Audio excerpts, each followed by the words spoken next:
happened on this summer day that the Liddle family was having a picnic at the park. Alice Liddle and her sisters, Edith and Arena, had just finished their daily lessons and were now enjoying the tea and tarts their mother had packed for them.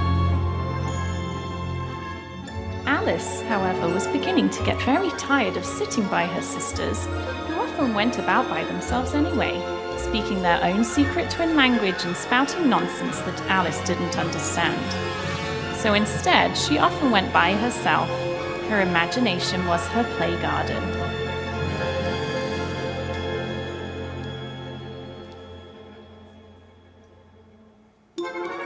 Now, every once in a while, a mischievous neighbor boy named Jack would come around. The scent of the tarts made his mouth water, and anytime Mrs. Liddle made her tarts, Jack was not far off, ready to sneak one for himself, even though he knew the trouble he'd get into if he got caught.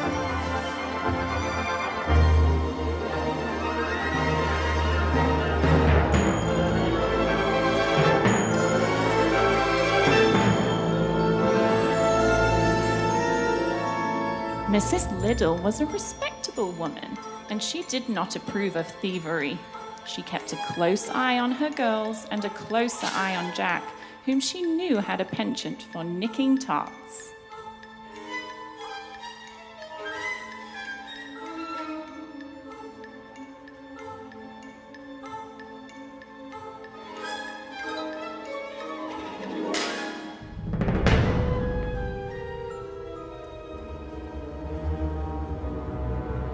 As Jack sauntered off to hide amongst the other children at the park, Alice returned to her cozy spot in the grass, hardly aware of the world around her, and once again lost in her own imagination.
But Jack was persistent.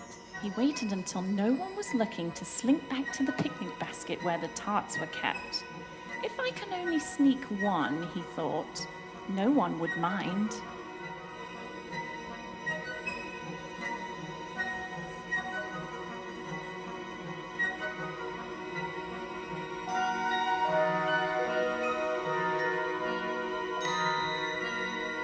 Once Alice had confronted Jack about the tarts, Mrs. Liddle appeared. Not knowing what had just transpired, she saw the tart in Jack's hand and immediately began to scold him. "I'll have your hand for stealing my tarts," she said.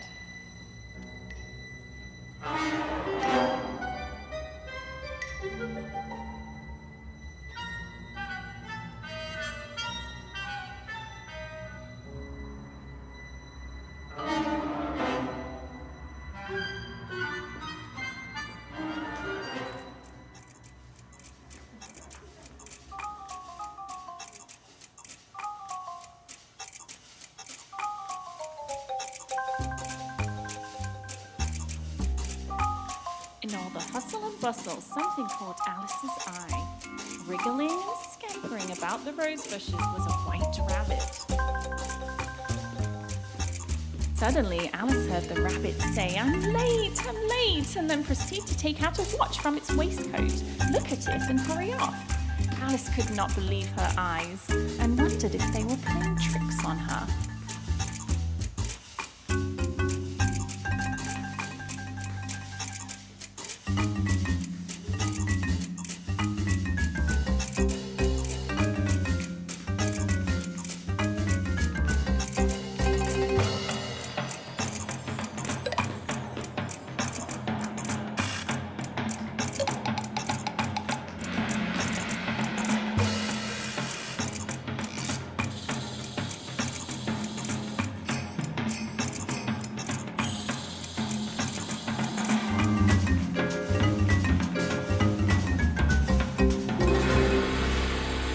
Then the rabbit was down the rabbit hole, and before she knew it, Alice had fallen right behind him.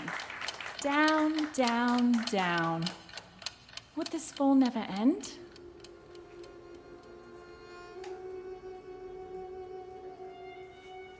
Upon hitting the ground, Alice found herself in a strange hallway. What an odd place for a white rabbit to go to. I wonder how I'll ever find him, she thought.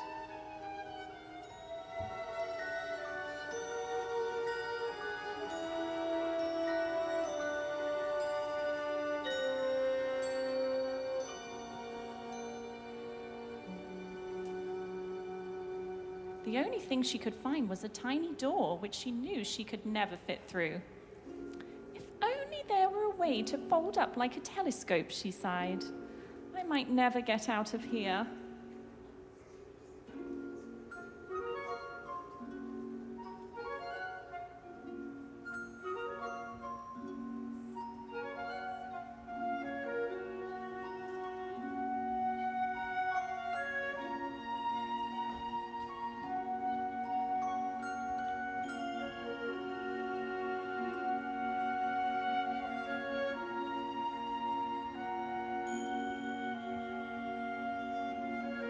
Just when she thought things couldn't get any stranger, a curious little vial floated down towards her, marked, "Drink me."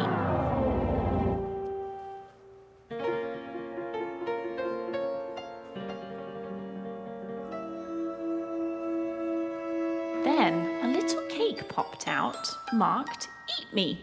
And finally, things began to change her way. It worked. She could now open the door and walk through into a whole new world.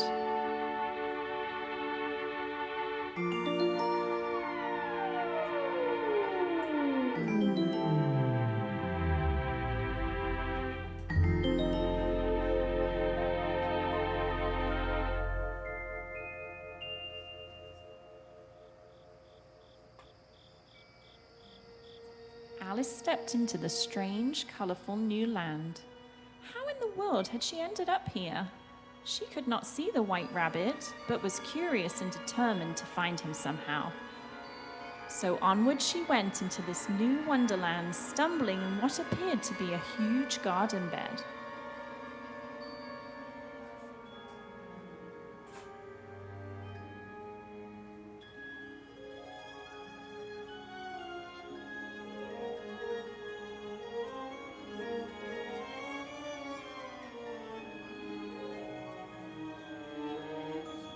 Suddenly, she felt a whirlwind around her and smelled a sweet fragrance in the air.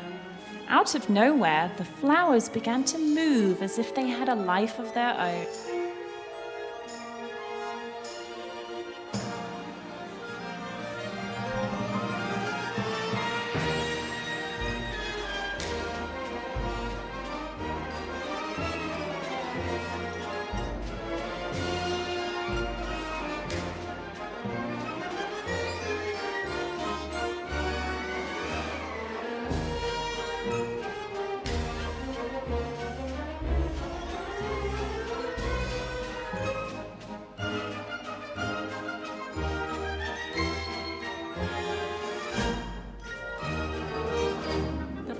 At this point, who had taken notice of the odd little girl, did not know that she was a little girl, and instead believed her to be a weed.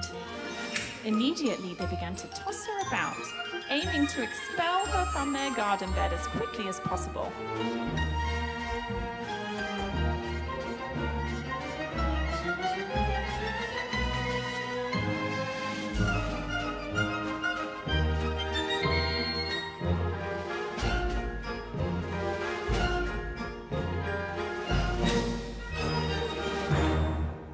Alice dusted herself off and shook her head. Flowers ought to behave better than this, she thought. Maybe if she went this way, she would find the white rabbit. Unexpectedly, Alice was yet again stopped in her tracks. Two odd little figures popped before her. How strange and silly they looked, flopping and bouncing over one another. The two felt very familiar to Alice as they began to spout off nonsense and say silly things to her, as if she had met them somewhere before.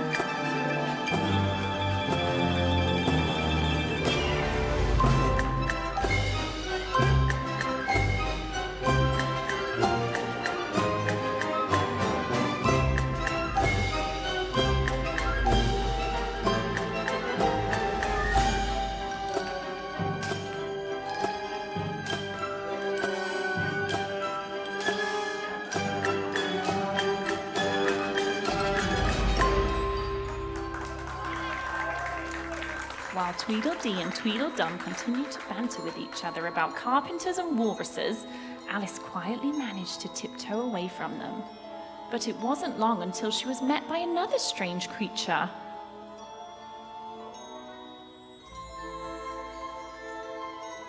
A mysteriously magical caterpillar stood before her, surrounded by curls of smoke. The caterpillar moved and sang in a darker mood than the silly twins.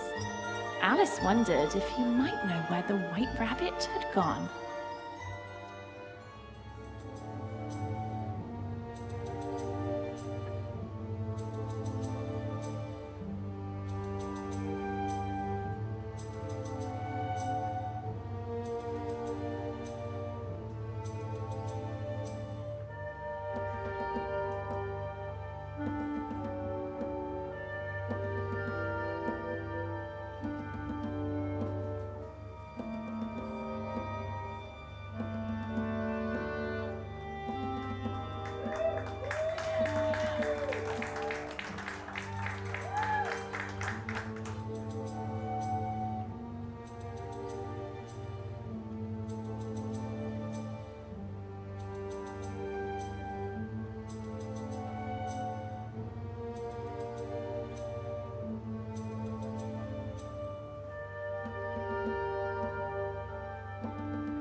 Curiouser and curiouser, thought Alice.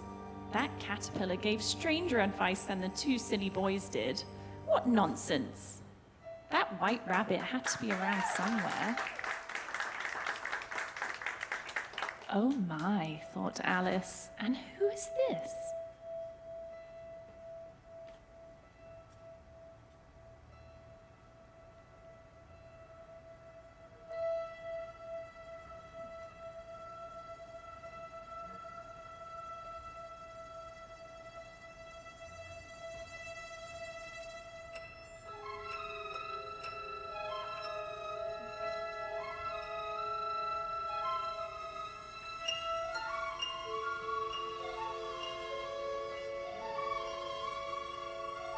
The Cheshire Cat told Alice many mysterious things. Things that are above, below, upside down, and in between. Mostly, though, Alice was struck by the cat's distinct grin, which, when spread across his face, reached up into his sparkling eyes.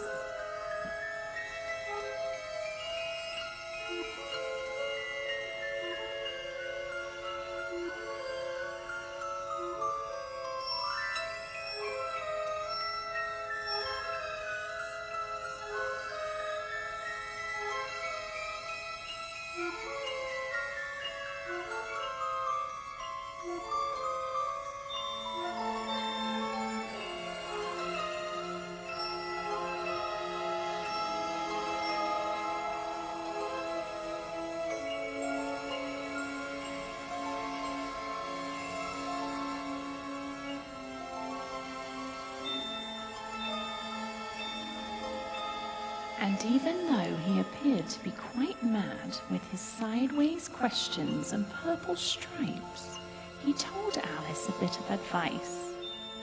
"In that direction lives the Hatter," he said, with a wide grin and curled tongue. "And in that direction lives the March Hare. Choose one and you'll find both. Either way, they're equally mad."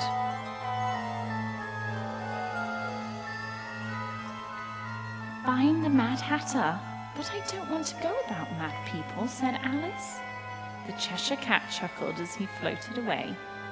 "You can't help that," he said. "We're all mad here, including you." Truthfully, Alice was getting used to such strange things as this, and it wasn't long until she heard. Alice could see very plainly that the Hatter was indeed mad. He proceeded to speak in riddles about birthdays, unbirthdays, hair in want of cutting, and words that start with the letter M. The March Hare was just as mad, off his rocker and one plum short of a fruit pie. The Dormouse couldn't be bothered as he continued to doze off into his teacup.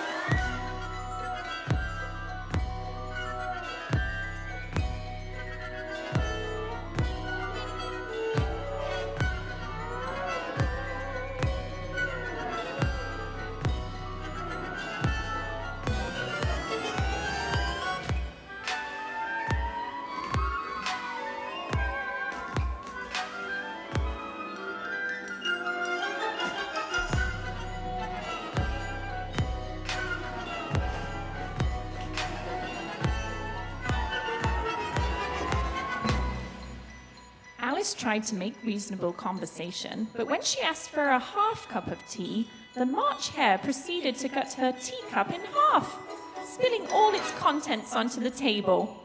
When she asked the Hatter for the time, all he said was that his clock was 2 days slow. Alice could see she was getting nowhere. Finally, she asked, "Have you seen the White Rabbit at all? I don't know which way to go." To this, the Hatter replied, "Then it doesn't matter which way you choose, does it?" Alice was stumped.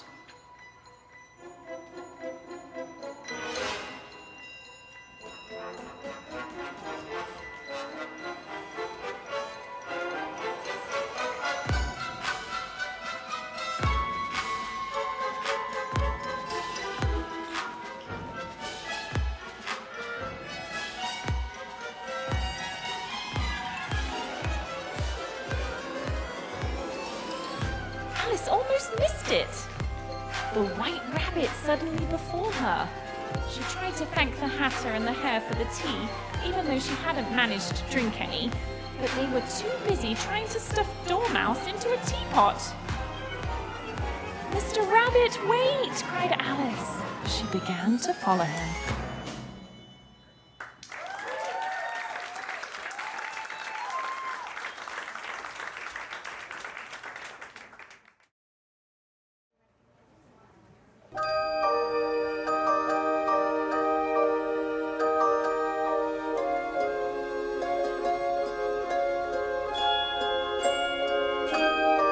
Alice looked around at the magnificent garden the rabbit had led her to. It was not at all like her garden at home or even the flower bed before. Instead, this garden was filled with rose bushes and mazed hedges.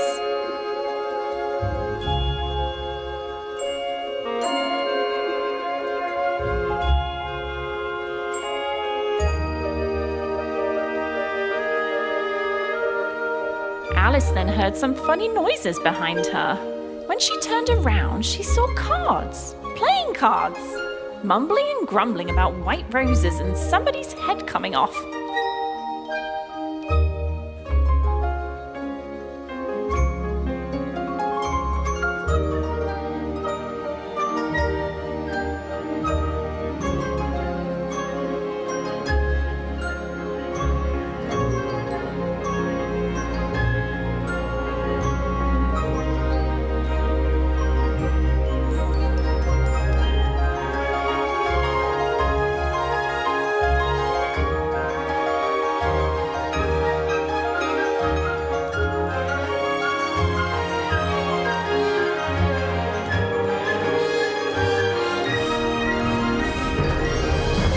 But suddenly,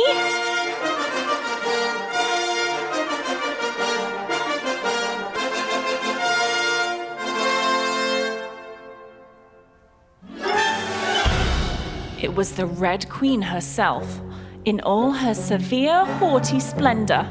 Her heart-shaped head was huge, but her anger was even bigger.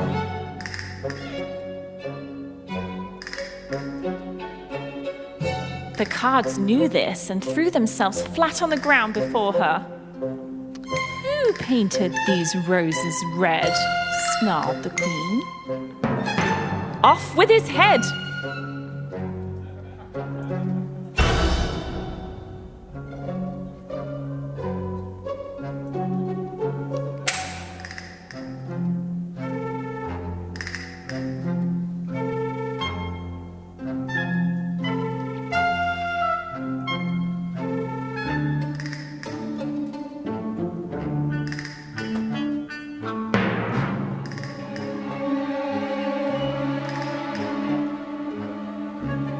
Alice, not wanting to make any more trouble and unsure of what to do, took a step back and watched the Queen carefully.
Satisfied with herself, the Queen spotted Alice and bade her to come forth. "Who is this?" she asked severely. "I am Alice," the girl replied. The Queen eyed her head to toe, wondering what in the world an Alice was. "Are you the one who stole my tarts?" "No, no, Your Majesty," said Alice. "I beg your pardon." The Queen had been in a foul mood, for she loved her tarts, and she would have the head of the one who had been stealing them. Seeing as this was only a child, the Queen turned to other matters. "You must play croquet with me today," the Queen said. "Hurry up."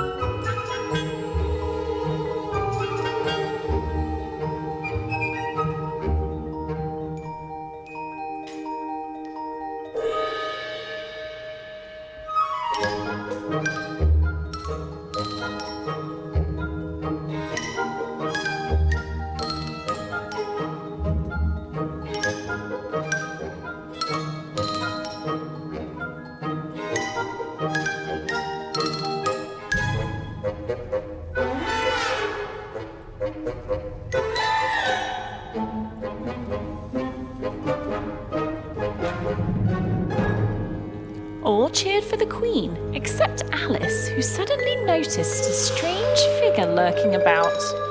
A knave with a mischievous look in his eye.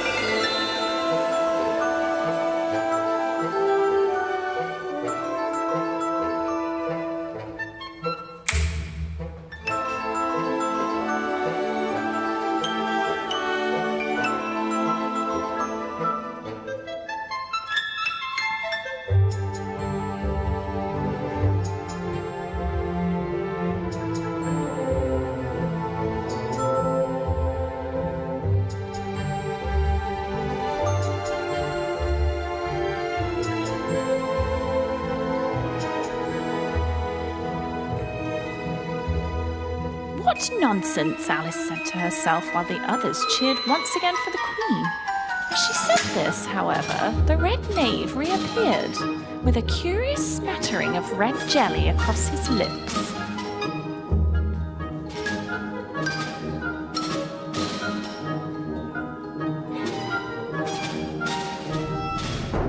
"It's you!" cried Alice. "You stole the Queen's tarts!" The knave laughed and said, "It seems, however, that you're the one with a tart in your pocket."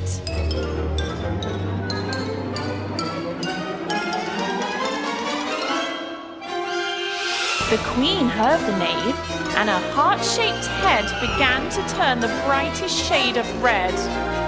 It wasn't long until she shouted, "Off with her head!"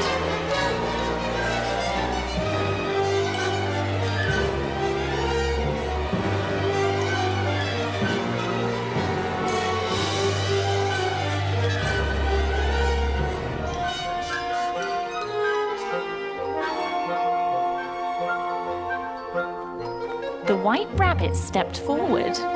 "How about a trial, Your Majesty? You love trials? Yes, yes." The Queen's frown turned into a calm grin as she thought this through. "Yes," she said. "A trial. Take her away, boys." "I didn't steal anything," cried Alice. "I haven't got any tarts." But no one listened to poor Alice, least of all the Queen. Away they went, cards and all, to the Red Queen's courtroom. Alice tried to explain that she was no thief and that the knave had been the one to frame her, but the Queen was too excited about the trial to even notice.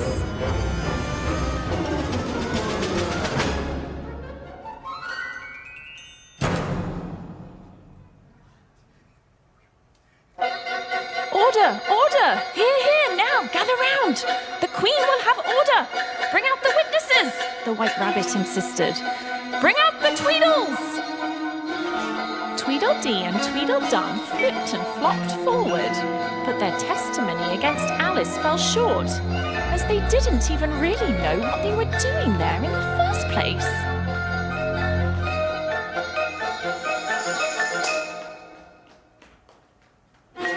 The Queen grew impatient, so the White Rabbit banged his gavel.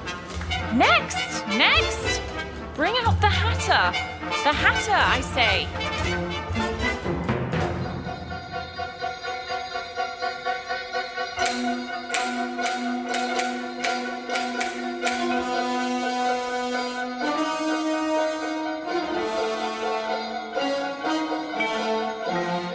Now the Hatter was too infatuated with the large head of the Queen, and he couldn't seem to say a word about Alice, but instead insisted upon creating a hat for Her Majesty. "Oh, rubbish!" cried the White Rabbit. "Next! Next! Come on now! The Queen is waiting!"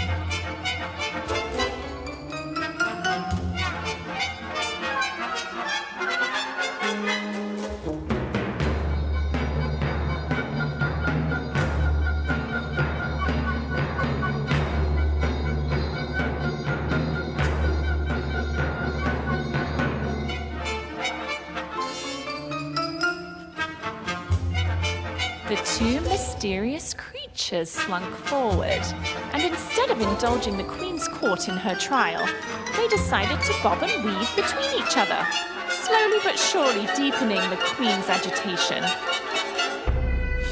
"Enough!" erupted the Queen. "Off with their heads! Off with their heads! Off with her head!" The Queen had had enough.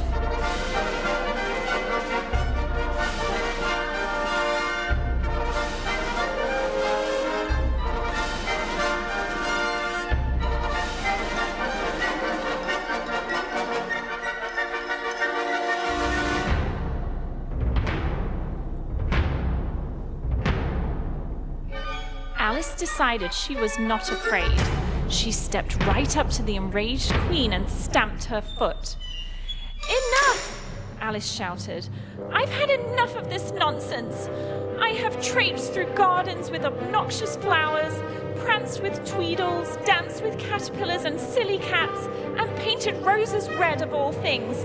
I have not stolen any tarts. He has! That red knave who keeps sneaking about. Now, I'd like to go home, if you please." This defiance had nearly made the Queen's head explode. The knave, who was still hiding in the background, tried to run. Alice broke out after him, triggering the Queen to do the same to her. To the White Rabbit's dismay, the courtroom had turned upside down indeed.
"Wake up, Alice!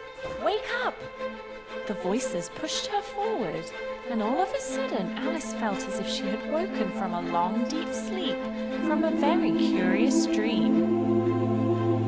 She looked about her and saw that she was back home in the garden. There were no hatters or Cheshire cats or red queens. As she sighed and gathered herself up, however, she noticed in the distance a single white rabbit resting in the fields of green.